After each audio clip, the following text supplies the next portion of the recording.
తెలంగాణ వాళ్ళ దిష్టి దాకిచ్చినందుకే నరదిష్టి అంట. తెలంగాణ వాళ్ళంటే మనమంతా నరదిష్టి పెట్టినందుకే అంటే కోనసీమ అంటే గోదావరి ఏరియా అంతా కొబ్బరి చెట్లకి మొండం లేకుండే అంటే మా కళ్ళు ఇంత చెడ్డ కళ్ళు అని చెప్పి ఆయన చెప్పడం జరిగింది. నేను ఒకటే అడుగుతున్నాను, నువ్వేమో డిప్యూటీ సీఎం ఆంధ్ర, వచ్చి ఉండేదేమో రోజు హైదరాబాద్లో, ఇన్ని రోజులు బిజినెస్ చేసుకునేదేమో హైదరాబాద్. నిజంగా మాకు నరదిష్టి కానీ ఒకరు బాగుపడదు అనేది ఉండుంటే మీ ఆంధ్ర వాళ్ళు ఇక్కడ బిజినెస్ చేసుకోగలుగుతారా? ఇరిగేషన్ ప్రాజెక్ట్ చేసుకుంటున్నారు, కన్స్ట్రక్షన్లో మీరే ఉన్నారు. ఆయన కానీ ఒక్క మాట వల్లనే మేము ఏమైనా అంటున్నామా?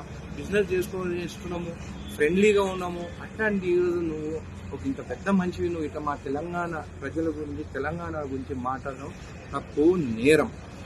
నువ్వు క్షమాపణ చెప్పాల్సింది అని చెప్పి కూడా నేను తెలియజేస్తున్నాను. నువ్వు ఒక పెద్ద పవర్ స్టారు, నీ గురించి మనం మాట్లాడితే తప్పు అంటే అది మాత్రం కరెక్ట్ కాదు. తప్పు నువ్వు మాట్లాడినావు కాబట్టి తప్పు అని చెప్తున్నావు. నేను కూడా మీ ఫ్యానే.